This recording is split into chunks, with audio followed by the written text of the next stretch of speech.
আজকে আমি অস্কার ওয়াইল্ডের লেখা দ্য মডেল মিলিয়নিয়ার এই যে গল্পটা আছে ক্লাস 11 এর ফার্স্ট সেমিস্টারে, এই গল্পটা সম্বন্ধে পড়বো বা জানবো আমরা।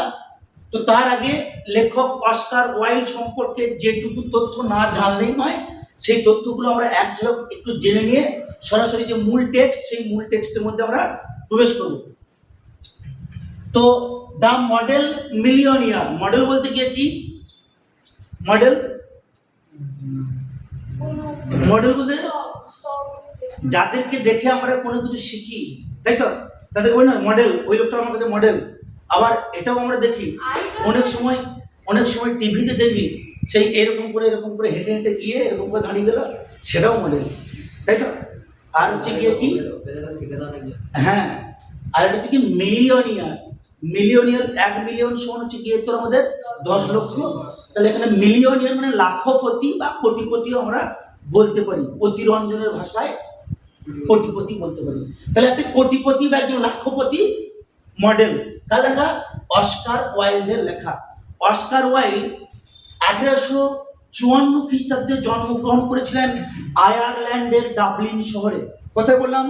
আয়ারল্যান্ডের ডাবলিন শহরে তিনি 1854 খ্রিস্টাব্দে জন্মগ্রহণ করেন। তাহলে আমরা বলতে পারি Oscar Wilde was an Irish by birth. জন্মগত সূত্রে তিনি কি ছিলেন? একজন আইরিশ। আইরিশ মানে কি? One who lived in Ireland is called Irish. একজন যিনি আয়ারল্যান্ডে বসবাস করেন তাকে কি বলছি আমরা? আইরিশ। যেমন একজন যিনি ভারতবর্ষে বাস করেন তাকে বলে কি আমরা ভারতীয়, ঠিক কিনা? ঠিক তেমনি একজন ব্যক্তি যিনি আয়ারল্যান্ডে বাস করেন তাকে বলছি কি আমরা? আইরিশ। তিনি ছিলেন জন্মগত সূত্রে একজন আইরিশ। খেয়াল রাখতে হবে তিনি কি ছিলেন, তার পরিচয়টা কি। তিনি ছিলেন একজন ড্রামাটিস্ট। ড্রামাটিস্ট মানে কি? নাট্যকার। আর কি ছিলেন?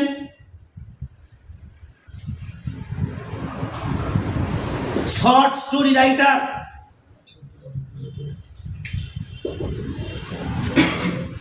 আর কি ছিলেন? শর্ট স্টোরি মানে ছোট গল্পের লেখক বা ছোট গল্পকার। আর তিনি ছিলেন একজন নোভেলিস্ট। নোভেল মানে উপন্যাস, উপন্যাস লেখেন যিনি তাকে বলে উপন্যাসিক। আয়ারল্যান্ডের একজন ব্যক্তি, পেশায় ছিলেন একজন নাট্যকার, ছোট গল্পকার এবং একজন উপন্যাসিক। তার বিখ্যাত একটা নাটক আমরা অনার্সে পড়েছিলাম, the importance of being Earnest. Importance মানে গুরুত্ব, অফ বিইং আর্নেস্ট। আর্নেস্ট মানে আন্তরিকতা, আন্তরিকতা হওয়ার যে গুরুত্ব। এই নাটকটা, বিখ্যাত নাটকটা আমরা তার পড়েছিলাম এবং পুরনো সিলেবাসে আমিও পড়িয়েছি বা আমরা নিজেরাও পড়েছি এবং পড়িয়েছি। পূর্ণ সিলেবাসে ক্লাস 9-এ পড়ানো হতো অস্কার ওয়াইল্ডের বিখ্যাত একটি লেখা ছোট গল্প দ্য সেলফিশ জায়ান্ট, স্বার্থপর দৈত্যটি। বিরাট ছোট গল্প, স্বার্থপর দৈত্যটি। হ্যাঁ, একজন দৈত্য তার বন্ধুর বাড়িতে বেড়াতে যাবে, তার বিরাট বাগান বাড়ি, সেখানে কতগুলি বাচ্চা ছেলে খেলাধুলা করবে। বাচ্চা ছেলেদের জগৎ থেকে খ্রিস্টান ধর্মে বলা হয়, কিছু খ্রিস্টান ধর্ম নয়, বাচ্চা ছেলেদের জগৎ মানে কি? সেখানে ঈশ্বরের জগৎ। বাচ্চা ছেলেদের মধ্যে ভগবান বিরাজ করে দিবি, এটা আমাদের বলা হয় বা কল্পনা করা হয়। তো বাচ্চা ছেলেগুলো খেলবে, যখন প্রচুর মানে ফুল ফুটবে, পাখিতে গান গাইবে, একটা বসন্তকালে বিরাজ করবে। যখন সেই দৈত্যটি বন্ধুর ঘর থেকে চলে আসবে, সে দেখলো কি এই বাচ্চাগুলো খেলছে, ওদেরকে ধমক ধমক দিয়ে তাড়িয়ে দিল, তার সম্পত্তির চারিদিকে কি বেড়া দিয়ে দিল, একটা বিরাট উঁচু পাঁচিল তৈরি করে দিল, বাচ্চাগুলো আর ঢুকতে পায় না। দেখতে হবে তার বাগানটার মধ্যে সারা বছর শুধুমাত্র কি শীতকাল বিরাজ করে, বরফ পড়বে, তুষার পড়বে, কোনো পাখি গান গায় না, কোনো ফুল ফোটে না, কোনো ফল ফলে না, এরকম পরিস্থিতি আর কি। যাক, এরকম একটা গল্প যা সেলফিশ জায়ান্ট, বিখ্যাত ছোট গল্প অস্কার ওয়াইল্ডের লেখা। হ্যাঁ, সেলফিশ জায়ান্টের গল্পটা যিনি পড়েননি তাকে মানে কি বলবো আর কি, অস্কার ওয়াইল্ডের লেখা এই গল্প না পড়লে তার অনেক কিছু সে বাদ পড়ে গেছে তার জীবন থেকে। যাই হোক, তো আয়ারল্যান্ডের এই ভদ্রলোক একজন উপন্যাসিক, একজন নাট্যকার এবং একজন ছোট গল্পের লেখক তিনি ছিলেন। আর একটা জিনিস মনে রাখতে হবে, অ্যাস্থেটিক মুভমেন্ট বলে একটি মুভমেন্ট বা আন্দোলন ছিল, সাহিত্যিক মুভমেন্ট, অ্যাস্থেটিক মুভমেন্ট। এই মুভমেন্টের একজন উল্লেখযোগ্য মানে কি বলবো আন্দোলনকারী ছিলেন কে? আমাদের Oscar Wilde. Arts for arts sake, শিল্পটা শিল্পের জন্যই, এই অ্যাস্থেটিক মুভমেন্টের একটি বিখ্যাত বাণী, শিল্পের জন্যই। হ্যাঁ, সেই আর্ট ফর আর্টস সেক সেই আর্ট ফর আর্টসের জন্যই এনারা লড়াই করেছিলেন। অ্যাস্থেটিক মুভমেন্টের একটি উল্লেখযোগ্য কবি বা সাহিত্যিক বা আন্দোলনকারী ছিলেন আমাদের অস্কার ওয়াইল্ড। পরবর্তী পর্যায়ে তিনি ফ্রান্সে চলে গিয়েছিলেন। হ্যাঁ, কে? অস্কার ওয়াইল্ড ফ্রান্সে চলে গিয়েছিলেন এবং 1900 খ্রিস্টাব্দে তিনি ফ্রান্সে কি করেন? দেহত্যাগ করেন বা পরলোক গমন করেন। এটাকে কেউ কেউ বলছে প্যারিস শহরে তিনি দেহত্যাগ করেন। তো যাই হোক, তিনি খুব একটা বেশি দিন কিন্তু বাঁচেননি। 46 বছরের মতো তিনি পরমায়ু পেয়েছেন। এই 46 বছরের পরমায়ুতে তিনি কিন্তু অনেক কিছু করে দিয়েছেন। যাই হোক, মোটামুটি এই কটা তথ্য বা ডাটা জানলেই হবে। এরপর আমরা সরাসরি চলে আসছি টেক্সটের মধ্যে। আর একটা কথা বলে নিই, এই টেক্সটার সোর্সটা কি, উৎস কি? টেক্সটটা 1887 খ্রিস্টাব্দের 1887 খ্রিস্টাব্দের জুন মাসে একটি সংবাদপত্রে প্রকাশিত হয়, যে সংবাদপত্রের নাম হচ্ছে দি ওয়ার্ল্ড। কি বললাম? দি ওয়ার্ল্ড নামক পত্রিকায় 1887 খ্রিস্টাব্দের জুন মাসে দ্য মডেল মিলিয়নিয়ার এই যে টেক্সট বা ছোট গল্প, এই ছোট গল্পটি প্রকাশিত হয় দি ওয়ার্ল্ড নামক পত্রিকায়। পরবর্তী পর্যায়ে এই ছোট গল্পটা দ্য মডেল মিলিয়নিয়ার, এই ছোট গল্পটা আর একটি যে কালেকশন বইয়ের, সেই বইয়ের মধ্যে প্রকাশিত হয়। সেটা হচ্ছে 1891 খ্রিস্টাব্দে যে বইটির মধ্যে প্রকাশিত হয় তার নাম হচ্ছে কি? Lord Arthur Savile's crime and other stories. Lord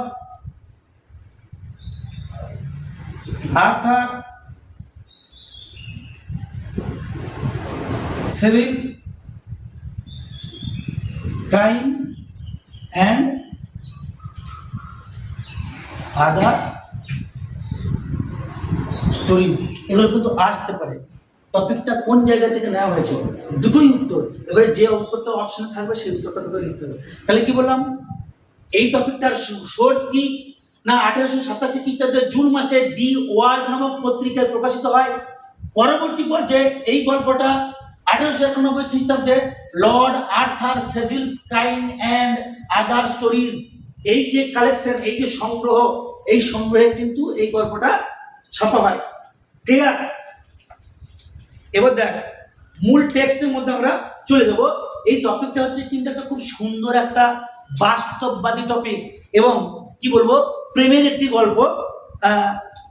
এই গল্পটির মধ্যে বোঝাতে চাওয়া হয়েছে যে শুধু রূপ থাকলেই কিন্তু কিছু কাজের কাজ হবে না, গুণ থাকতে হবে। এবং সেই সঙ্গে সঙ্গে কি তোমার গুণ বলতে গিয়ে কি, এই যে টাকা পয়সা রোজগার করার যে ক্ষমতা, টাকা না থাকলে সবই ইন দ্য ভোগ অফ মায়াকার।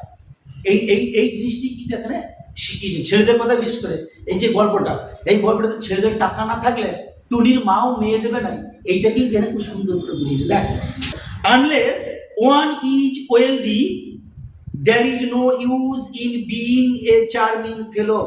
Unless মানে যদি না one is wealthy, একজন সম্পত্তিবান বা ধন সম্পত্তিবান হয়, সোজা কথায় একটি মানুষ যদি না ধনী হয়, there is no use in being a charming fellow.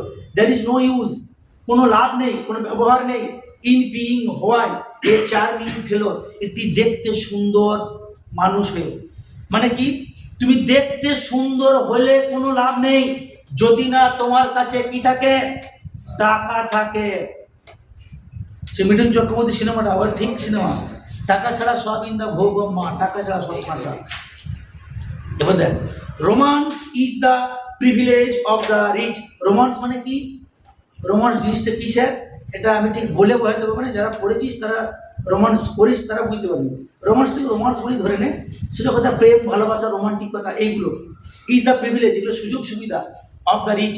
মানে সুযোগ কথা, প্রেম, ভালোবাসা, রোমান্স, এগুলো ধনী ব্যক্তিদের ক্ষেত্রেই মানায়, যার পকেটে টাকা আছে তার ক্ষেত্রেই মানায়।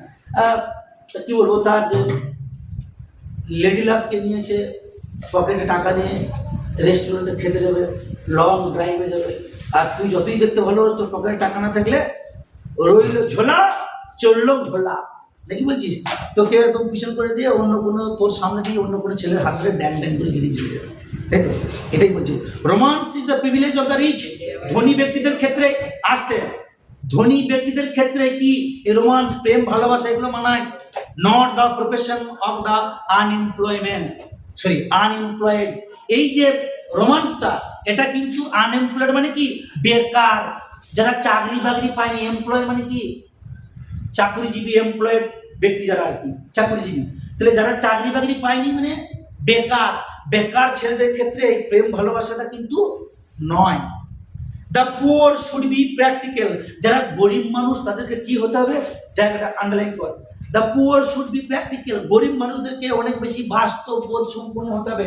প্র্যাকটিক্যাল মানে কি, বাস্তব বোধ সম্পন্ন হওয়া। অ্যান্ড প্রোজাইক, প্রোজাইক মানে কি, প্রোজ মানে গদ্য। কবিতার মধ্যে যেমন একটা বেশ রোমান্টিকতার ব্যাপার থাকে, ছন্দ ছন্দ ব্যাপার থাকে, একটা আলাদা ব্যাপার থাকে। গদ্যের ক্ষেত্রে কিন্তু অত রোমান্টিকতাতে ছন্দ অত অলঙ্কার কিছু থাকে না, গদ্যটা নিরস কাঠখাট্টা। তাহলে কি, যারা গরিব মানুষ তাদেরকে কি হতে হবে, তাদেরকে হতে হবে প্র্যাকটিক্যাল, অনেক বেশি বাস্তব বোধ সম্পন্ন, অ্যান্ড প্রোজাইক, নিরস কাঠখাট্টা মার্কা হতে হবে।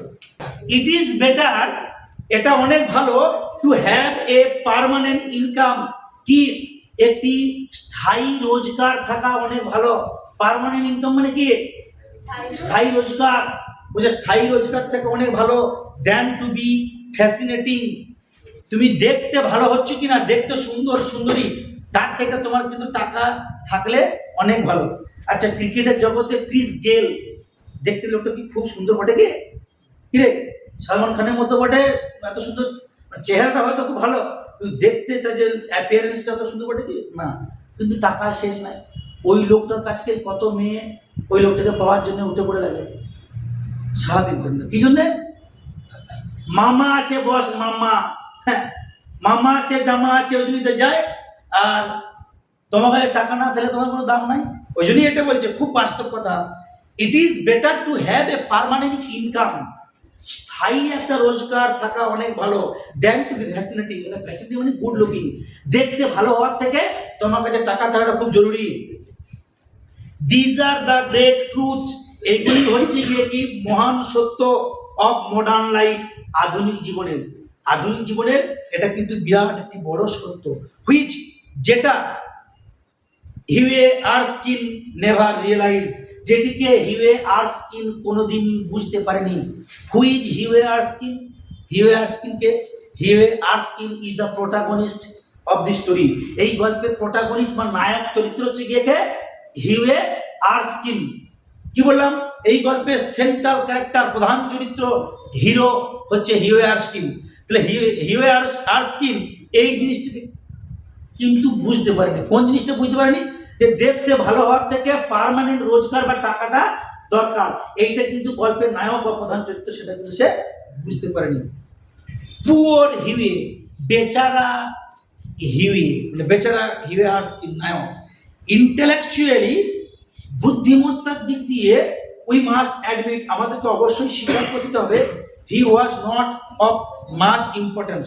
সত্যি কথা বলতে গিয়ে বুদ্ধির দিক দিয়ে যদি বলতে হয় তাহলে তার কিন্তু কোনো গুরুত্ব নেই। হি ওয়াজ, যখন বলছে he was not of much important, তার কোনো গুরুত্ব ছিল না বুদ্ধির দিক দিয়ে। দেখবি অনেক মানুষ দেখতে খারাপ হোক বা যাই হোক, যদি তার বুদ্ধি থাকে তবে তাকে মানুষ গুরুত্ব দেয়, কেন না, ওর বুদ্ধিটাকে কাজে লাগায়, ঠিক কিনা বল। আমাদের ভারতবর্ষের একজন প্রাক্তন রাষ্ট্রপতি ছিল আমার আইডল, এপিজে আব্দুল কালাম। ভদ্রলোক দেখতে কিন্তু খুবই ভালো ছিল, কি দেখতে কিন্তু খুব একটা ভালো নয়। এপিজে আব্দুল কালামের একটা টপিক আমরা থার্ড সেমিস্টারে পড়াবো, 12-এর থার্ড সেমিস্টারে, সেখানে গল্পটার নাম হচ্ছে স্ট্রং রুটস। সেখানে তিনি বলছেন, though I am not a handsome গাই, তিনি তার জীবনীতে বলছেন, যদিও আমি একজন দেখতে সুন্দর ছেলে নই, লেখকের বাবা মা ছিলেন কিন্তু খুব হ্যান্ডসাম, লেখকের বাবা মা কিন্তু হ্যান্ডসাম। এপিজে আব্দুল কালাম বলছেন, I am not a good looking boy, I am a short boy of my handsome parents, আমি হচ্ছে আমার হ্যান্ডসাম বাবা মায়ের একজন কালো বেটে সন্তান। তাহলে এপিজে আব্দুল কালাম কিন্তু আহামরি বিরাট কিন্তু কি ছিলেন না, দেখতে সুন্দর বা সুন্দরী তথাকথিত অর্থে ছিলেন না, কিন্তু তার মগজটা কি দুরন্ত, মানে তার মগজটা ছিল খুব দারুণ, একদম ব্রেন সাংঘাতিক, তাকে বলা হয় মিসাইল ম্যান অফ ইন্ডিয়া। তাহলে বলছে সত্যি কথা বলতে গিয়ে আমাদের স্বীকার করতে কোনো দোষ নেই, হিউয়ে আরস্কিন গল্পের যিনি নায়ক, তার যে বুদ্ধির দিক দিয়ে তার কিন্তু কোনো গুরুত্ব নেই। তাহলে এপিজে আব্দুল কালাম বুদ্ধির দিয়ে তাকে সবাই ডাকতো, রাম শাম যদু মধু সবাই ডাকতো তাকে, ঠিক কিনা। তৎকালীন সময়ের বাজপেয়ী সরকার তাকে কি করেছিল, অটল বিহারী বাজপেয়ী, এবং তারা প্রস্তাব দিয়েছে যে তুমি আমাদের এখানে কি আমাদের দেশের সাথে তুমি রাষ্ট্রপতি হও। তার বুদ্ধিটা তাকে সমাজের শ্রেষ্ঠ স্তরে স্থান দিয়েছিল, ঠিক কিনা? তাহলে এখানে সত্যি কথা বলতে স্বীকার করতে গিয়ে কি বুদ্ধির দিক দিয়ে তার যে কোনো গুরুত্ব, সেই গুরুত্ব ছিল না। He never said a brilliant or even an ill nature thing in his life. He never said, তিনি কোনোদিনও বলেননি এ ব্রিলিয়ান্ট, কোনো বুদ্ধিদীপ্ত কথাবার্তা, অর ইভেন অথবা এমনকি অ্যান ইল নেচার, কোনো খারাপ কথাবার্তা, থিং ইন হিজ লাইফ, তার সারা জীবন ভরে। তাহলে হিউয়ে আরস্কিন তার জীবনে কোনো ভালো কথা বা কোনো খারাপ কথা তিনি বলেননি। বাট কিন্তু দেন হি ওয়াজ ওয়ান্ডারফুলি গুড লুকিং, কিন্তু হিউয়ে আরস্কিন ছিল অসাধারণভাবে কি গুড লুকিং, দেখতে ভালো। তাহলে বুদ্ধি খুব একটা নাই, সারা জীবন কোনো খারাপ কথাও বলে না, ভালো কথাও বলেনি, কিন্তু অসাধারণভাবে সে সুন্দর দেখতে। With is crisp brown hair, crisp brown hair মানে কি? ব্রাউন মানে কি? বাদামি রঙের, হেয়ার মানে চুল। তাহলে বাদামি রঙের মাথার চুল ছিল, আর ক্রিস মানে কি? ঢেউ খেলানো। তার মাথায় সুন্দর ঢেউ খেলানো মানে কোঁকড়া চুল। His clear cut profile, clear cut পরিষ্কার কাটা কাটা প্রোফাইল মানে কি? চিত্র বা ছবি। সোজা কথায় আমরা যদি ফেসবুকে প্রোফাইল দিই না, প্রোফাইল পিকচার, তাই না? ফেসবুকে দিই, আমরা হোয়াটসঅ্যাপে দিই, মানে কি সব থেকে ভালো ভালো ছবিগুলো আমরা বেছে বেছে দিই, যাতে করে মানুষ পছন্দ করতে সুবিধা হয়, তাই তো? তাই তো রে? হ্যাঁ, ফেসবুকে যে প্রোফাইল চিত্রটা দেওয়া হয়, সে হয়তো বললো যে কি সেই নিঃসঙ্গ রাতের পাখি বা অমুক ময়না বলে দিল, কিন্তু তুই খোঁজ খবর নিয়ে দেখবি সেই ছেলেটি দুটো ছেলের বাপ, কিংবা সেই মেয়েটি দুটো ছেলের মা, আর সে বলছে কিনা যে এমন ছবিটি দেখতে লাগবে যেন আই বুড়ি আর আই বুড়ো, তাই তো? কিন্তু ভিতরে ভিতরে কিন্তু দুটো ছেলে মেয়ের বাবা মা হয়ে গেছে। তাহলে বলছে তার ঢেউ খেলানো কোঁকড়া চুল, অ্যান্ড ক্লিয়ার কাট প্রোফাইল, পরিষ্কার কাটা ছবি, অ্যান্ড হিজ গ্রে আইজ, চোখগুলো খুব সুন্দর ধূসর বর্ণের। এইগুলো আন্ডারলাইন করবে। কার সম্পর্কে বলছে? এগুলো হচ্ছে কার ফিজিক্যাল অ্যাপিয়ারেন্স, কার বৈশিষ্ট্য? এগুলো হচ্ছে সব আমাদের নায়ক বা প্রোটাগনিস্ট হিউয়ে আরস্কিন, তার শারীরিক বৈশিষ্ট্য। He was as popular with men, এই নায়কটা ছেলেদের বা মানে পুরুষ মানুষদের কাছে যতটাই জনপ্রিয় ছিল, as he was with women, মেয়েদের কাছেও ছেলেটি কিন্তু ততটাই জনপ্রিয়। হিউয়ে আরস্কিন এতটাই দেখতে হলো, পুরুষদের কাছে যতটা জনপ্রিয়, নারীদের কাছেও ততটা জনপ্রিয়। অ্যান্ড এবং he had every accomplishment, accomplishment মানে কি? দক্ষতা, সুযোগ সুবিধা, তার সমস্ত রকমের দক্ষতাই ছিল। হি হ্যাড, তার ছিল এভরি অ্যাকমপ্লিশমেন্ট, প্রত্যেকটি দক্ষতা।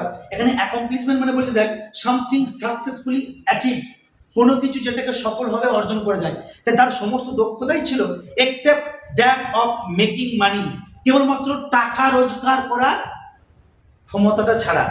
তার মধ্যে সমস্ত গুণই আছে, কেবলমাত্র কি নেই? টাকা নেই। সব গুণ আছে, টাকা নেই, তা সেই রকম মানুষকে নিয়ে কি লাভ? কিরে, ঠিক না ভুল? সব গুণই আছে, তোমাকে টাকা নাই, টাকা না তাহলে তুই ঘর থেকে বেরোতে পারবি না। এখন হতে গেলেও টাকা দরকার, হসপিটালে সিজার করতে হচ্ছে ধর, বা তোর আমাদের নার্সিংহোমে, আর মরতে গেলেও টাকা দরকার। কেন? যে শ্মশানে তুই পড়াতে নিয়ে যাবি, সেখানে টাকা ছাড়া ডোম কিন্তু পড়াবে না, কাঠটাও তোকে কিনতে হবে। এখন তোকে কি বলে, মুসলিমদের কবরখানাতে গেলে যে খাটটায় করে কাঠে নিয়ে যাবে, এখন তো তুমি সেই খাট এখন আর কেউ বাঁশের খাট ব্যবহার করে না, সব এখন তো স্টিলের একদম রেডিমেড খাট আছে, তাই তো? সেটাকেও তো কিনতে হবে। দাফন করার জন্য যে সাদা কাপড়টা, সেটাও কিনতে হবে। তাহলে হওয়া থেকে মরা পর্যন্ত সব জায়গায় কি দরকার?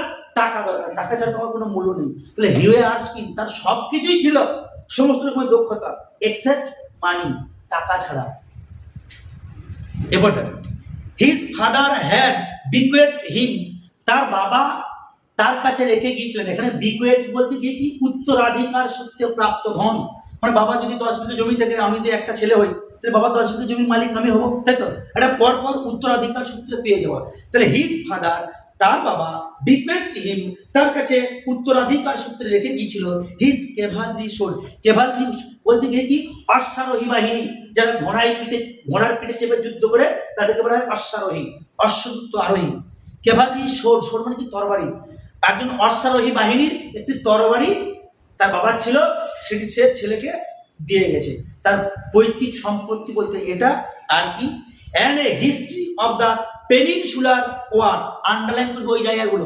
এবং একটি ইতিহাস বই, পেনিনসুলার ওয়ার বলতে গিয়ে কি মানে ওই যে উপদেশীয় যে যুদ্ধ, হ্যাঁ, বা উপদ্বীপীয় যে যুদ্ধ, সে পেনিনসুলার ওয়ারের বা যুদ্ধের যে একটি ইতিহাস বই ইন 15 ভলিউম, যে বইটার কয়টি খণ্ড? 15টি খণ্ড। আন্ডারলাইন করে যায়। তার বাবা তাকে বেশি কিছু দিয়ে যায় না, একটি ইতিহাস বই, যে বইটির নাম হচ্ছে পেনিনসুলার ওয়ার। সে বইটি 15টি খণ্ড দিয়ে গেছে। আর একজন অশ্বারোহী বাহিনীর যে তরবারি, তার ব্যবহার করা তরবারি, সেই তরবারিটি ছেলেকে দিয়ে গেছে। আর কিন্তু তার পৈতৃক সম্পত্তি বলতে কিছুই নেই। হিউয়ে হাম দ্য ফার্স্ট, হিউয়ে প্রথম সম্পত্তিটাকে ঝুলিয়ে রেখেছিল। হাম মানে ঝুলিয়ে রেখেছিল, দ্য ফার্স্ট, ফার্স্ট মানে প্রথম। এখানে প্রথমে কোন সম্পত্তির কথা বললো? অশ্বারোহী বাহিনীর একটি তরবারি। তাহলে হিউয়ে সেই তরবারিটিকে ঝুলিয়ে রেখেছিল। আন্ডারলাইন কর। ওভার হিজ লুকিং গ্লাস, তার আয়নার উপরে। লুকিং গ্লাস মানে কি? আয়না, মিরর, হ্যাঁ, তার আয়নার উপরে সে তরবারিটিকে ঝুলিয়ে রেখেছিল। পুট দ্য সেকেন্ড, এবং দ্বিতীয় সম্পত্তি, দ্বিতীয় সম্পত্তি বলতে কোনটা? ওই যে 15 খণ্ডের ইতিহাস বইটা, সে পুট দ্য সেকেন্ড, দ্বিতীয় সে সম্পত্তিটিকে রেখেছিল অন এ সেফ, একটি তাকের উপরে, between Ruff's Guide and Bailey's magazine. এগুলো আন্ডারলাইন করা। রাফস গাইড এবং বেলিজ ম্যাগাজিন, এই দুটো বইয়ের মাঝখানে। এখন রাফস গাইড বলতে গিয়ে কি? রাফস গাইড বলতে এখানে দেখ বলছে অ্যানুয়ালি প্রকাশ হওয়া একটা বই, যে বইটাতে ঘোড়া দৌড়, হর্স রেসিং, কেমন করে ঘোড়া দৌড় হয় বা কারা জিতলো, কেমন করে বাজি ধরা হয়, সেই সমস্ত বিষয় নিয়ে লেখা। সেই বইটির নাম হচ্ছে গিয়ে কি আমাদের রাফস গাইড। ঘোড়া দৌড় বা হর্স রেসিং এর উপর লেখা একটি বই, সেই বই। আর বেলিজ ম্যাগাজিন বলতে গিয়ে কি? একটি law journal. What is Bailey's magazine? A law journal, একটি উকিলদের জার্নাল বা আইনসঙ্গত একটি জার্নাল বা পত্র পত্রিকা। তাহলে সে এই 15 খণ্ডের যে পেনিনসুলার ওয়ার, এই যে ইতিহাস বইটা রাখছে কোথায়? না ঘোড়া দৌড়ের উপর লেখা যে বই, সে বইটা, এবং হচ্ছে গিয়ে আমাদের আইন সংক্রান্ত একটি জার্নাল, সে দুটো বইয়ের মাঝখানে সেই বইগুলিকে রেখেছে। বুঝতে পারলি? এবার দেখ, and lived on 200 a year that an old aunt allowed him, and lived on, এবং সে জীবন জীবিকা নির্বাহ করত 200, আন্ডারলাইন করা জায়গাটা 200, 200 এ ইয়ার, বছরে। মানে কি? এটা $200 হতে পারে, $200 বা 200 পাউন্ড, আমরা এককটা এখানে বলেনি, হ্যাঁ। 200 আমরা ধরেই নিই, $200 বা 200 পাউন্ড, দেখি পরে একক দেওয়া থাকবে নিশ্চয়ই। 200 এ ইয়ার, বছরে 200 পাউন্ড টাকার উপরে বা $200 উপরে নির্ভর করতে হতো। দ্যাট, যে টাকাটা, অ্যান ওল্ড আর্ন অ্যালাউড হিম, একটি বয়স্ক পিসিমা তাকে দয়া মায়া করে পাঠাতো। তাহলে এর কোনো রোজগার নেই। একটা বয়স্ক ওল্ড আর্ন, বয়স্ক পিসিমা বছরে কত টাকা দিত? 200। এককটা আইডিয়া এখানে পাউন্ড বা ডলার, যাই হোক, সেই 200 পাউন্ডের উপরে তাকে নির্ভর করে চলতে হতো একটা বছরে। হি হ্যাড ট্রাইড এভরিথিং, সে সমস্ত রকমের ব্যবসায়ী চেষ্টা করছে। হি হ্যাড ট্রাইড, সে চেষ্টা করছে এভরিথিং, সমস্ত কিছুই। হি হ্যাড গান on the stock exchange for 6 month, underline কর। 6 মাস ধরে সে স্টক এক্সচেঞ্জ মানে শেয়ার মার্কেটে টাকা খাটানোর চেষ্টা করেছে। But what was A butterfly to do, একটা প্রজাপতি হয়ে সে কি করবে? এমন বুলস অ্যান্ড বিয়ার্স, বুল মানে কি? ষাঁড় গরু বা বলদ, আর বিয়ার মানে কি? ভালুক। একটা ভালুক আর একটা ওই ষাঁড় গরু, ওদের দুজনের মধ্যে লড়াই যদি লাগে, মাঝখানে প্রজাপতি কিছু করতে পারবে কি? চিপটে পিসে মেরে দেবে, চলে, তাই তো? মানে সোজা কথা, শেয়ার মার্কেটের মতো জায়গাতে, স্টক মার্কেট যেগুলো খাটানো হয়, সেখানে 2 টাকা 5 টাকা ইনভেস্ট করে কি হবে? এর তো টাকা থাকে না। ওর পিসিমা বছরে 200 দিত, সেই টাকাটাতে শেয়ার মার্কেটে খাটতে গেলে লাভ আছে কি? না। তাহলে এখানে এই যে ফ্রেজটা বলছে গিয়ে কি? বুলস অ্যান্ড বিয়ার্স। দেখ এখানে বলছে বুলস অ্যান্ড বিয়ার্স বলতে কি? Operation on stock exchange, stock এক্সচেঞ্জের টার্ম। তাহলে বলছে এই ভালুক এবং ষাঁড়ের লড়াইয়ে এই সামান্য একটা প্রজাপতি হয়ে সে কি করবে? সোজা কথায় ওই শেয়ার মার্কেটে সে কোনো একটা ব্যবসা ভালো জমাতে পারেনি। হি had bin A T merchant, underline কর। তারপর সে কি করেছিল?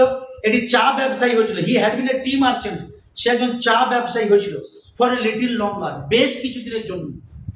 বাট কিন্তু হ্যাড সুন টায়ার্ড অফ, অল্প দিনের মধ্যেই সে ক্লান্ত হয়ে যায়।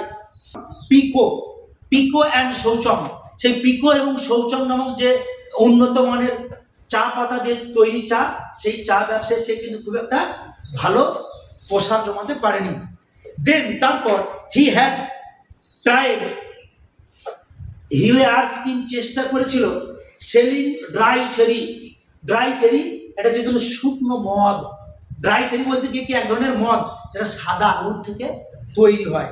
ড্রাই সেরি বলছে a type of Spanish fortified wine, এক ধরনের স্পেন দেশের তৈরি মদ, মেড ফ্রম হোয়াইট গ্রেপস, যেটা সাদা আঙুর থেকে তৈরি হয়, হুইচ স্টিমুলেটস দ্য অ্যাপিটাইট, যেটা কি খিদেটাকে কি করে স্টিমুলেট করে, উত্তেজিত, মানে যেটা খিদেটাকে কি করে আমাদের বাড়িয়ে দেয়। তাহলে এটা হচ্ছে কি এক ধরনের মদ। তাহলে তারপরে কিছুদিন সে কি ব্যবসা করলো, মদের ব্যবসা করলো, যেটার নাম হচ্ছে ড্রাই সেরি। দ্যাট ডিড নট অ্যান্সার, কিন্তু মদের ব্যবসাটাও ভালো কি উত্তর দিল না, মানে ভালো জমলো না। দ্য সেরি ওয়াজ এ লিটিল টু ড্রাই, ওই মদের ব্যবসাটা ছিল খুবই শুকনো, মানে কি, মানে বলে না যে টাকা পয়সা পেলে ফুলে ফেপে একদম আঙুল ফুলে কলা গাছ হয়ে যায়, তাহলে এখানে মদের ব্যবসাটা শুকনো চলছিল, মানে কি টাকা পয়সা কোনো একটা মদের ব্যবসাটাও জমেনি। আলটিমেটলি অবশেষে হি বিকেম নাথিং, সে কিছুই হলো না, এ ডিলাইটফুল। তাহলে প্রথমে কি ব্যবসা করলো, প্রথমে সে শেয়ার মার্কেটে টাকা খাটিয়েছে, তারপর কি চা ব্যবসা করলো, তারপর কি করলো মদ ব্যবসা করলো। তাহলে কোনো ব্যবসাটাই সে তার শেষ পর্যন্ত ভালো জমেনি। শেষ বেশ সে কি হলো, হি বিকেম নাথিং, সে কিছুই হতে পারে না উল্লেখযোগ্য। এ ডিলাইটফুল ইন এফেকচুয়াল, ডিলাইটফুল মানে আনন্দপূর্ণ, ইন এফেকচুয়াল মানে কি অর্থহীন, যার কোনো এফেক্ট নেই, হ্যাঁ অর্থহীন, ইয়ং ম্যান একটি যুবক মানুষ, উইথ এ পারফেক্ট প্রোফাইল, যার ছবিটা দেখতে ভালো, অ্যান্ড নো প্রফেশন, যার কোনো পেশা বা কোনো টাকা নেই। দেখতে ভালো, হাসি খুশি আনন্দপূর্ণ একটি মানুষ, কিন্তু যার কোনো টাকা নেই, যার কোনো পেশা নেই, যার কোনো রোজগার নেই, এরকম একটি মানুষ এসে পরিণত হলো। আচ্ছা, শুধু দেখতে ভালো হলে হবে? টাকা থাকতে হবে তো, ঠিক কিনা? যদিও একটি প্রবাদ আছে যে আগে দর্শনধারী তারপরে গুণ বিচারী, আগে দেখতে ভালো হতে হবে তারপর তার গুণ। কিন্তু এটা আমরা যতই বলি, বর্তমান যুগের যে পরিস্থিতি, হওয়া থেকে মৃত্যু পর্যন্ত সব জায়গাতে টাকা দরকার, টাকা ছাড়া কোনো দাম নেই। টাকা ছাড়া টুনির মাও তোমাকে মেয়ে দেবে না, নাকি দেবেন? টু মেক ম্যাটার্স ওয়ার্স, দেখ তাহলে ওর তো রোজগার পাতি কিছু নেই, এইরকম পরিস্থিতিটাকে খারাপ করে, টু মেক দ্য ম্যাটার ওয়ার্স, এই পরিস্থিতিটাকে আরো খারাপ করেছিল কি, হি ওয়াজ ইন লাভ। ছেলে সব দেখো, ট্যাঁকে কানা করিও নাই, আবার সে প্রেমে পড়েছে।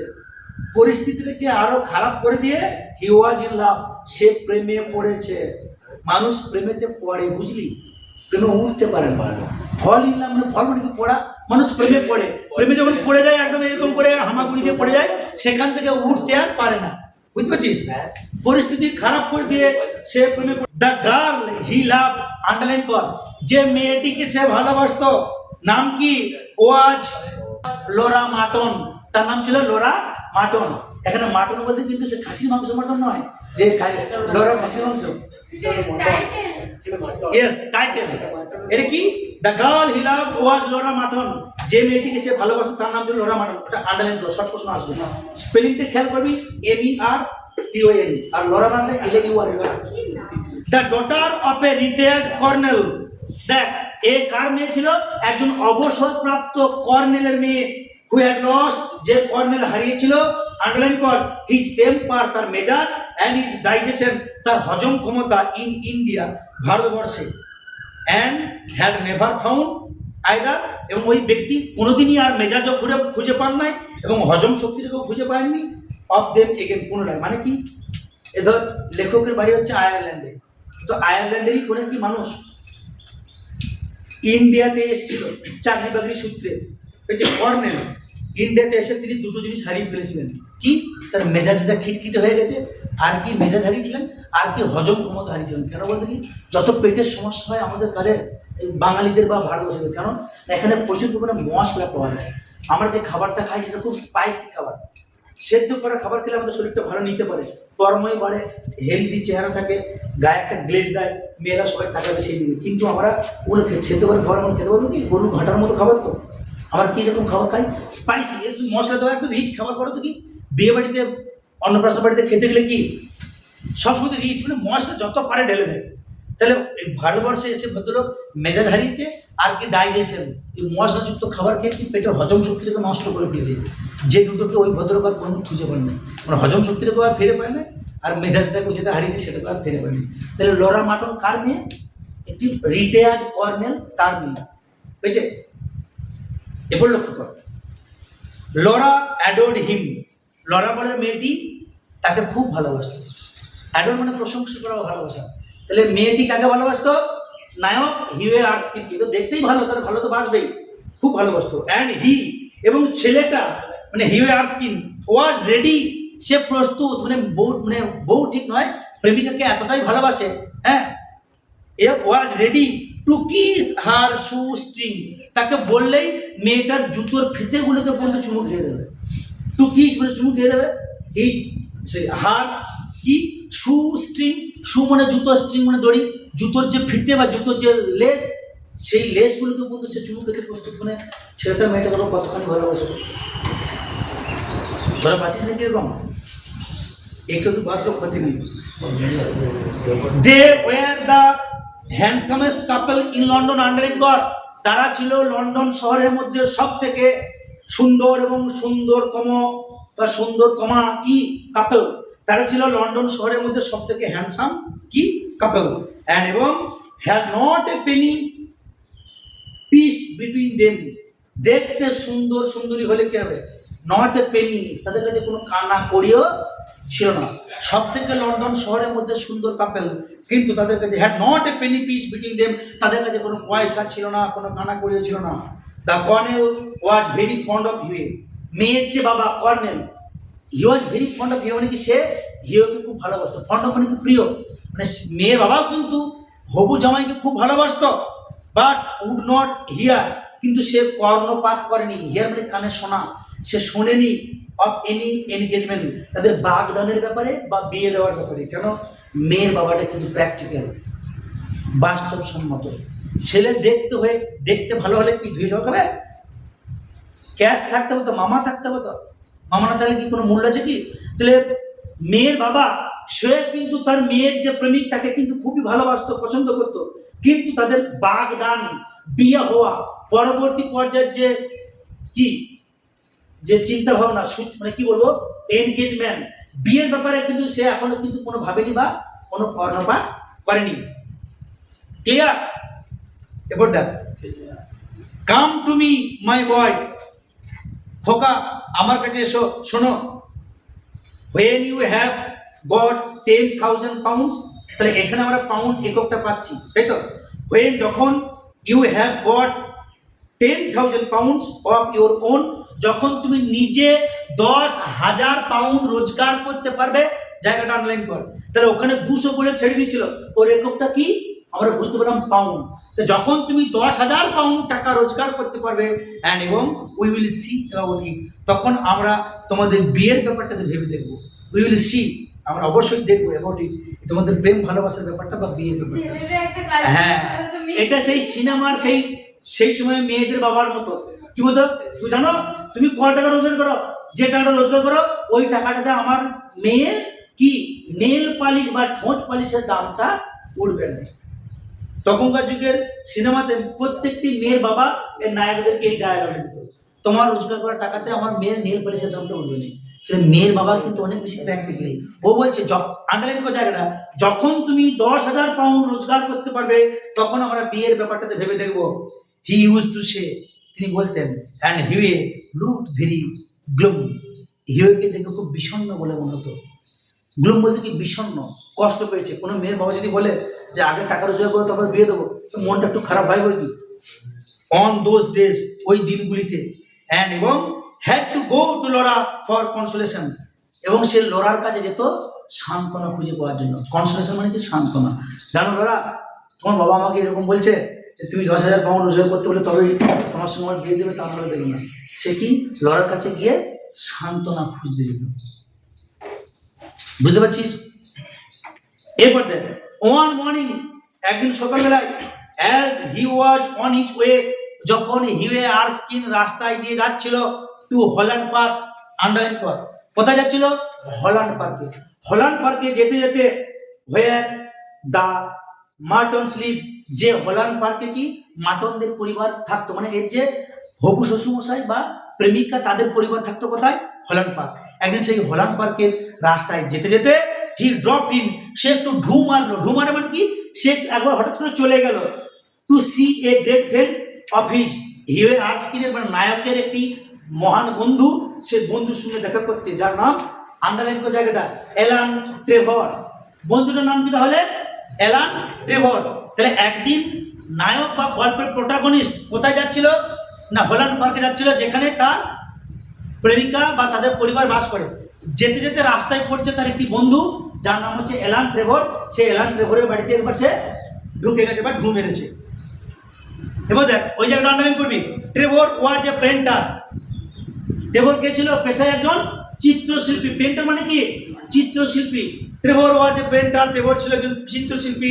ইনডিড, বাস্তবিক পক্ষেই, ফিউ পিপল এসকেপ দ্যাট নাওএডেজ, বাস্তবিক পক্ষেই বর্তমান যুগে খুব কম মানুষই ওই পেশাটাকে এড়িয়ে চলতে পারে। ফিউ পিপল, কতিপয় মানুষ, এসকেপ মানে এড়াতে পারে, দ্যাট ওই পেশাটাকে নাওএডেজ, এখন কার দিন, মানে কি বর্তমান যুগে ঘোড়া ভেড়া রাম শাম যদু মধু সবাই চিত্রশিল্পী। এখন যদি বাচ্চা বাচ্চা ছেলেমেয়েদেরকে গানও সবাই শেখাচ্ছে, নাচও সবাই শেখাচ্ছে, ছবি আঁকাও সবাই শেখাচ্ছে। সবাই ছবি আঁকা শেখালো, সবাই কি আর ছবি আঁকাটাকে পেশা হিসেবে নিতে পারে কি না? তো বলছে এখন সবাই চিত্রশিল্পী, সবাই বলছে আমি ছবি আঁকি। But he was also an artist, কিন্তু তিনি প্রকৃতপক্ষে একজন শিল্পী। অ্যান্ড এবং আর্টিস্ট আর রেয়ার, যারা সত্যিকারের শিল্পী তারা কিন্তু খুব কতিপয়, রেয়ার, দুর্লভ হয়। মানে কি, তুই আমি সবাই ছবি আঁকতে পারবো, কিন্তু তোকে আমাকে সবাইকে চিত্রশিল্পী বলা যাবে কি না? আর্টিস্টের মতো আর্টিস্ট হাতে গোনা। গোটা বাঁকুড়া জেলাতে দুজন মাত্র আর্টিস্ট, একজন যামিনী রায় আর একজন রামকিঙ্কর বেজ, যারা গোটা পৃথিবীর কাছে ভারতবর্ষের নাম চিনিয়েছে, পশ্চিমবঙ্গের নাম চিনিয়েছে। তাহলে রামকিঙ্কর বেজ এবং যামিনী রায় এরা দুজন সফল আর্টিস্ট, যারা গোটা পৃথিবীর কাছে ভারতবর্ষকে চিনিয়েছে, পশ্চিমবঙ্গকে চিনিয়েছে, তাই তো? ঠিক তেমনি এখন সবাই ছবি আঁকে, কিন্তু ছবি আঁকার মতো ছবি আঁকতে পারে খুব কম জনাই। সেটাই বলছে এখানে, এই যে বললো but he was also an artist, কিন্তু তিনিও ছিলেন একজন আর্টিস্ট। অ্যান্ড এবং আর্টিস্ট আর রেয়ার, যারা সত্যিকারের শিল্পী তারা খুব দুর্লভ, সত্যিকারের শিল্পী খুব কম। এবার দেখ পার্সোনালি, ব্যক্তিগত দিক দিয়ে, হি ওয়াজ এ স্ট্রেঞ্জ রাফ ফেলো। কে এখানে কার সম্পর্কে বলছে, ওই আর্টিস্ট সম্পর্কে বলছে, তার বন্ধু সম্পর্কে। তার নাম কি, অ্যালান ট্রেভর। তাহলে ব্যক্তিগত দিক দিয়ে বলতে গেলে, তার যে ফিজিক্যাল অ্যাপিয়ারেন্স বলতে গেলে, হি ওয়াজ এ স্ট্রেঞ্জ, সে ছিল কি অদ্ভুত, রাফ ফেলো, শুকনো কাঠখট্টা কর্কশ লোক। আন্ডারলাইন কর, কার সম্পর্কে বলছে এটা, তার বন্ধু চিত্রশিল্পী অ্যালান ট্রেভর সম্পর্কে। ব্যক্তিগত দিক দিয়ে তিনি একজন কর্কশ কাঠখট্টা লোক, উইথ এ ফ্রিকল ফেস। কি ফ্রিকল ফেস বলতে কি, দাগ দেওয়া মুখ। ফ্রিকল বলতে এখানে দেখ, ফ্রিকল শব্দটা বলেছে small light brown spots due to sun exposure, সূর্যের আলো পড়লে যার মুখে থেকে কি বাদামি বর্ণের দাগ দেখতে পাওয়া যায়, তাহলে তার মুখে কি ওই রকমের দাগ রয়েছে। অ্যান্ড এ রেড র্যাগ বিয়ার, লাল রঙের কি এলোমেলো, রেড মানে কি লাল রঙের, তারপর কি বললো র্যাগ বিয়ার মানে কি এলোমেলো দাড়ি। তাহলে এই ভদ্রলোকের দাড়িটা কেমন ছিল, রেড র্যাগ বিয়ার। আন্ডারলাইন করবে, এগুলো কিন্তু শর্ট প্রশ্ন আসবে, এই জায়গাগুলোই প্রশ্ন আসবে। তাহলে অ্যালান ট্রেভরের দেখতে খুব একটা ভালো নয়, কিন্তু তার ছিল লাল রঙের এলোমেলো দাড়ি এবং মুখে দাগ। হাউএভার, যাই হোক, when he took up the brush, যখন দেখতে যেমনই হোক, যখন তিনি তুলিটা ধরতেন, ব্রাশ মানে কি তুলি, ছবি আঁকার জন্য যখন তিনি তুলিটা ধরতেন, হি ওয়াজ রিয়েল মাস্টার, তখন তিনি কিন্তু প্রকৃতপক্ষে একজন শিল্পী হয়ে উঠতেন। দেখতে যাই হোক, তিনি যখন তুলিটা ধরতেন তখন হি ওয়াজ এ রিয়েল মাস্টার, তিনি প্রকৃতপক্ষে তিনি একজন শিল্পী হয়ে উঠতেন। And his pictures were eagerly sought after, এবং তার ছবিগুলোকে প্রতিটি মানুষ খুঁজতো কেনার জন্য, বুঝছে? And his pictures were eagerly sought after, এবং তার ছবিগুলো প্রত্যেকটি মানুষ খুঁজতো। He had been very much attracted, তিনি ছিলেন ভীষণভাবে আকর্ষণীয় বাই হিউয়ের দ্বারা অ্যাট ফার্স্ট, প্রথমে। মানে কি, অ্যালান ট্রেভর নামে যে বন্ধুটি, সে কিন্তু হিউয়ে আর্সকিন বা গল্পের যিনি নায়ক, তাকে কিন্তু প্রথমে কিন্তু খুবই তার প্রতি আকর্ষণ অনুভব করেছিলেন বা খুব ভালোবেসে ফেলেছিলেন। মানে ছেলেটাও বন্ধুটাকে ভালোবাসছে। ইট মাস্ট বি অ্যাকনলেজ, এটা স্বীকার করতেই হয়, entirely on account of his personal charm, entirely সম্পূর্ণরূপে অন অ্যাকাউন্ট মানে কারণে, পার্সোনাল চার্ম মানে ব্যক্তিগত সুন্দর হওয়ার কারণে। মানে হিউয়ে আর্সকিন ব্যক্তিগতভাবে এতটাই সুন্দর ছিল, এটা স্বীকার করতে কোনো দোষ নেই যে তার বন্ধু অ্যালান ট্রেভর সেও প্রথমে তাকে না হিউয়ে আর্সকিনকে ভালোবেসে ফেলেছিল, তাকে পছন্দ করেছিল। এরপর লক্ষ্য কর, the only people A painter should know, A painter should know, একটা চিত্রশিল্পীর যাকে জানা দরকার, দ্য অনলি পিপল, সেই কেবলমাত্র মানুষটা, মানে কি শিল্পী মানুষ যারা, তাদের এই রকমের মানুষদেরকে পছন্দ করা দরকার। হি ইউজ টু সে, তিনি বলতেন, আর people who are great and beautiful, তিনি বলতেন শিল্পী মানুষদের কোন কোন মানুষগুলোকে পছন্দ করা দরকার। এখানে বিইটিই, বেট, বেট মানে কি সাদা মাটা, বোকা, হাবা গোবা, বুঝেছিস? সাদা মাটা মানুষদেরকে, শিল্পী মানুষদের পছন্দ করা দরকার। আর কি বিউটিফুল, যারা সুন্দর, শিল্পী মানুষরা সুন্দরের পূজারী। কোথায় একটা আঁকা ছবির মতো গ্রাম আছে, কোথায় একটা সুন্দর ঝর্ণা নামছে পাহাড়ের কোল ঘেঁষে, সে যে সুন্দর দৃশ্য, শিল্পী মনের মানুষ যারা তারা সেগুলোর দিকে ছুটে যায়। আর কি শিল্পীর একটু এলোমেলো অগোছালো হয়। কেন এলোমেলো অগোছালো হয়? চুলটা দেখবি এলোমেলো হবে, নেমে গেছে, জামার হাতাটাও ঠিক মতো লাগায়নি, তারা তাদের মনটা শিল্পী সত্যর দিকে পড়ে থাকে, তাই ওই রকম গোছালো তারা হতে পারে না।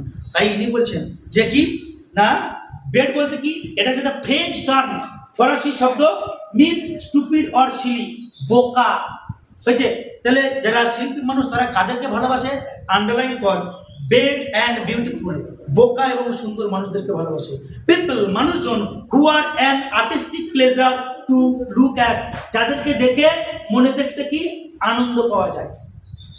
লুকের মানে দেখতে, আর্টিস্টিক প্লেজার মানে কি, মানে আর্টিস্টিক প্লেজার মানে কি দেখলে একটা শিল্পী সত্তা আনন্দ পাওয়া যায়।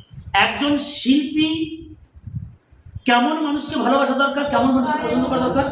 বোকা মানুষকে ভালোবাসা দরকার এবং যারা সুন্দর। কেন? শিল্পীরা সৌন্দর্যের পূজারী, সুন্দর জিনিসকে সবাই ভালোবাসে। তাজমহলকে দেখতে কার না ভালো লাগে বল না? তাজমহলকে দেখতে তোর বাবারও ভালো লাগবে, তোরও ভালো লাগবে, তোর নাতিরও ভালো লাগবে, তোর ছেলেরও ভালো লাগবে, তাই তো?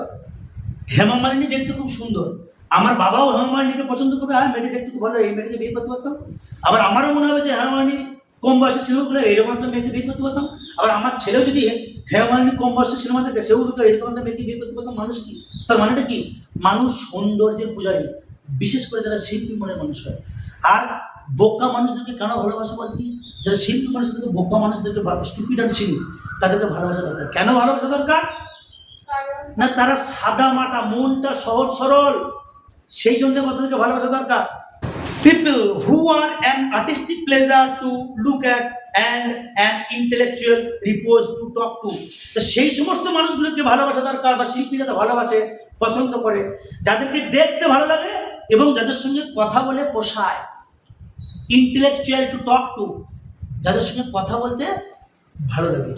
কিছু কিছু মানুষ ভালো কথা বলতে পারে, কথা বলে একটু আশা মেটে, আবার কিছু কিছু মানুষ এমন তাদের সঙ্গে কথা বলেও আশা মেটে না। মেন হু আর ড্যান্ডিজ, ড্যান্ডি মানে ফুলবাবু, ফুলবাবু বুঝিস, যারা ওই ফানটুসগিরি করে বেড়ায়।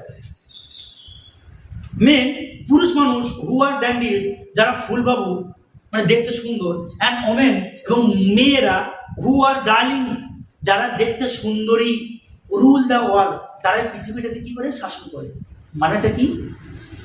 দেখবি স্কুলের মধ্যে সেই সমস্ত ছেলে মেয়েগুলোর বন্ধু বেশি হয়, দু রকমের ছেলে মেয়েদের বন্ধু বেশি হয়। কোন রকম ছেলে মেয়েদের বন্ধু বেশি হয়? যাদের প্রচণ্ড বুদ্ধি হয় তাদের একটা ভালো বন্ধু হয়, ওর বুদ্ধি আছে, ওর সঙ্গে সঙ্গে থাকা। আর যে ছেলে মেয়েগুলো দেখতে হ্যান্ডসাম বা দেখতে বিউটিফুল, যে ছেলে মেয়েগুলো দেখতে সুন্দর এবং সুন্দরী হয়, তাদের একটু ভালো বন্ধু হয়। ঠিক না ভুল? তোরা নিজেরা একটু ভেবে দেখ, আমি বাস্তব কথা বলছি কিনা। আন্ডারলাইন করবি জায়গাটা। যে সমস্ত পুরুষ মানুষরা সুন্দর, যে সমস্ত মহিলারা সুন্দরী, তারাই পৃথিবীটাকে রাজত্ব করে। At least they should do so, কমপক্ষে এটা হওয়াই উচিত। হাউএভার, যাই হোক, after he got to know Hughie better, যখন হিউয়ে আর্সকিন সম্বন্ধে তার আরও জানার সুযোগ সুবিধা হলো, বুঝতে পারছিস কোন জায়গাটা কেস? নায়ক যাচ্ছিল হল্যান্ড পার্কে তার প্রেমিকাদের বাড়িতে দেখা করতে, হয়তো কোনো কারণে যেতে যেতে রাস্তায় তার বন্ধুর বাড়ি পড়ে। বন্ধুটাকে অ্যালান ট্রেভর। অ্যালান ট্রেভর কে ছিল? হি ওয়াজ এ পেন্টার, একজন চিত্রশিল্পী। বলছে আজকাল সবাই বলছে আমরা চিত্রশিল্পী, কিন্তু সত্যিকার শিল্পী খুব কম। অ্যালান ট্রেভর নিজে দেখতে খারাপ, কিন্তু ছবি যখন সে আঁকে, যখন তুলিটা হাতে নেয়, তখন সে সত্যিকার একজন শিল্পী হয়ে ওঠে, তাই তো? সে তার বন্ধুকে ভালোবেসেছিল কি জন্যে? না, তার দেখতে ভালো বলে। এবং এগুলোই বলছে যে যারা ভালো কথা বলতে পারে, যারা দেখতে সুন্দর, তাদেরকেই মানুষ ভালোবাসে। আর কি বলছে? পৃথিবীটাকে শাসন করে কারা? পৃথিবীটাকে শাসন করে তারাই যারা, যে সমস্ত পুরুষ মানুষ দেখতে সুন্দর এবং যে সমস্ত মেয়েরা দেখতে সুন্দরী। এরপরে বলছে অ্যালান ট্রেভর যখন তার বন্ধু তাকে হিউয়ে আর্সকিন সম্বন্ধে আরো জানার সুযোগ হলো, এই যে হাউএভার, যাই হোক, after he got to know Hughie better, হিউকে যখন ভালোভাবে জানার আরো সুযোগ হলো, হি লাইকড হিম, সে তাকে পছন্দ করেছিল, quite as much for his bright buoyant spirits, তার উজ্জ্বল, ব্রাইট মানে কি? উজ্জ্বল চকচকে। বোয়ান স্পিরিট মানে কি? মানে এখানে দেখ, বোয়ান শব্দ বলে চিয়ারফুল, লিভলি, অপটিমিস্টিক, হাসি খুশি, প্রাণবন্ত, আশাবাদী মানসিকতার জন্য। And his generous reckless nature, এবং তার শান্ত বেপরোয়া স্বভাবের জন্য। রেকলেস মানে কি? বেপরোয়া, মানে সাদামাটা যা হয় রাপ সাপ বলে দেয়। তাহলে পরে যখন আরো তার বন্ধুর সম্পর্কে জানার সুযোগ হলো, এই অ্যালান ট্রেভর নামক চিত্রশিল্পীটি কি করলো? তার বন্ধুর এই যে প্রাণবন্ত হাসি খুশি মনোভাব এবং মুখের সামনে বেপরোয়া যে কোনো জিনিস বলে দেওয়ার এই মানসিকতার উপরে সে আরো বেশি প্রেমে পড়ে গেল। এখানে প্রেমে পড়া মানে বন্ধুকে আরো বেশি পছন্দ করছে আপনি। অ্যান্ড হ্যাড গিভেন হিম, এবং তাকে দিয়েছিল the permanent entry to his studio, যে স্টুডিও সে ছবি আঁকে, সেই স্টুডিওতে যখন তখন যে কোনো মুহূর্তে সে ঢোকার বা প্রবেশ করার সে অনুমতি পেয়েছিল। এখানে দেখ, ENTREE,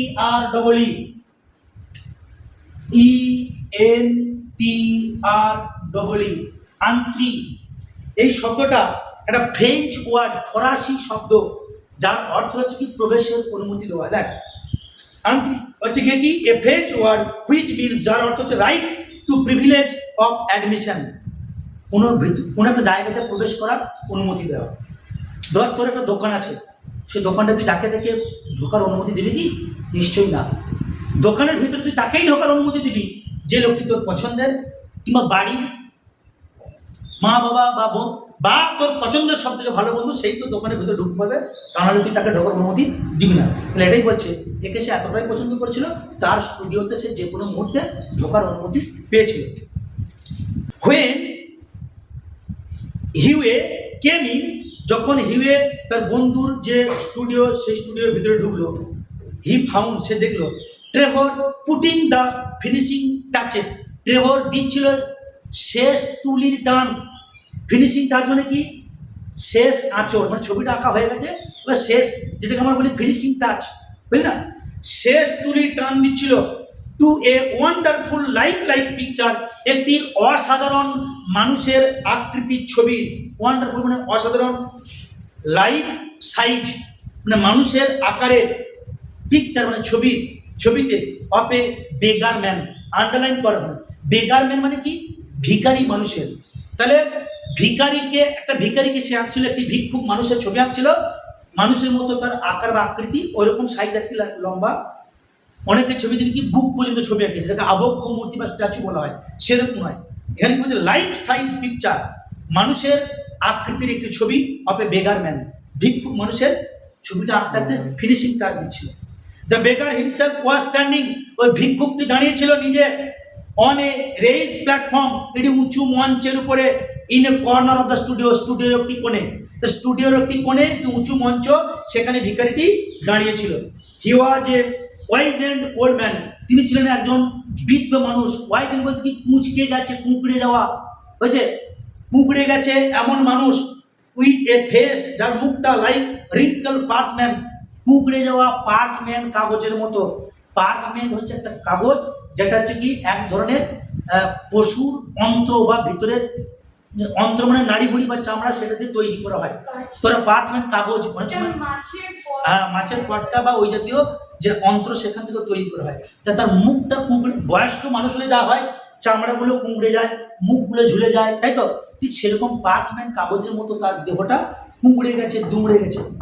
এরকম একটি বয়স্ক মানুষ, সে ভিখারিটি দাঁড়িয়েছে, তাকে দেখে ছবিটা আঁকছে। অ্যান্ড এ মোস্ট পিটিয়াস এক্সপ্রেশন, ভিখারিটার বহিঃপ্রকাশটা কেমন, এক্সপ্রেশনটা কেমন, পিটিয়াস, করুণ করুণ দেখতে লাগছে। ভিখারিটার মুখটা দেখে খুব করুণ বলে মনে হচ্ছে।